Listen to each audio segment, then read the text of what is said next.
Buongiorno, Focus Bollettino Colture Erbacee, aggiornamento.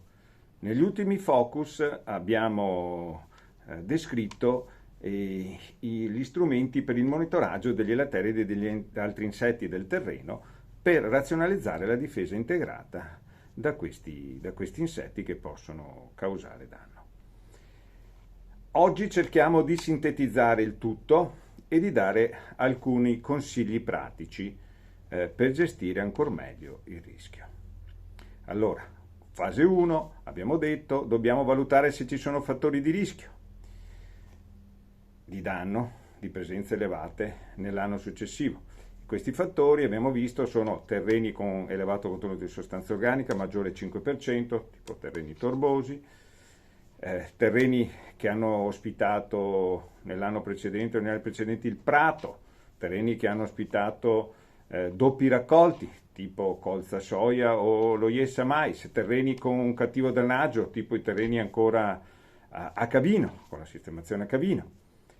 Terreni in cui la trappola per adulti che abbiamo descritto ha catturato molto e nei nostri bollettini ci sono le soglie, i valori indicativi oltre i quali il rischio diventa più significativo. Abbiamo visto che qualora ci sia uno o più di questi fattori di rischio, la trappola è uno strumento in più per avere un dato sintetico del rischio generale, ma anche gli altri fattori singoli sono importanti.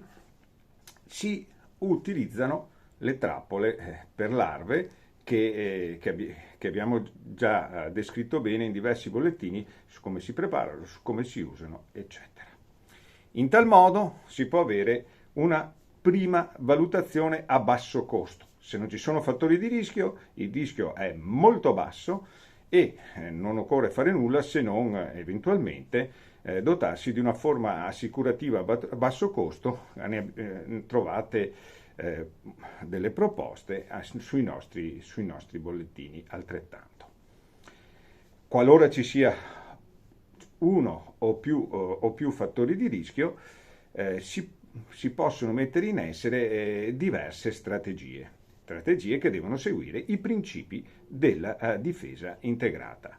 E quindi dobbiamo prima di tutto valutare che se effettivamente ci sono, abbiamo visto come le larve che fanno danno, e qualora ci siano il rischio sia concreto, si possono porre in essere delle strategie di tipo agronomico per prime, lasciando per ultime, come ultima ratio, quelle di tipo chimico. Allora, la prima, più banale, è qualora sia possibile spostare magari all'anno successivo il mais in quel terreno e quindi gestire la rotazione in modo diverso, alterare la rotazione. Ci sono varie altre possibilità fino ad arrivare appunto ad un trattamento. Consigli pratici. Qualora il rischio di danno sia dovuto alla presenza del prato fino all'anno prima, ci sono due opzioni pratiche molto semplici. La prima è quella di arare il prato, interrarlo, subito prima di seminare. Il cotico, ancora presente che produce anidride carbonica, attirerà le larve e ridurrà di molto la percentuale di semi e di giovani piante che saranno attaccate dagli elatteridi. Quindi una lotta per confusione dovuta alla grossa produzione di anidride carbonica delle masse ancora viva, che produce anidride carbonica incorporata nel terreno.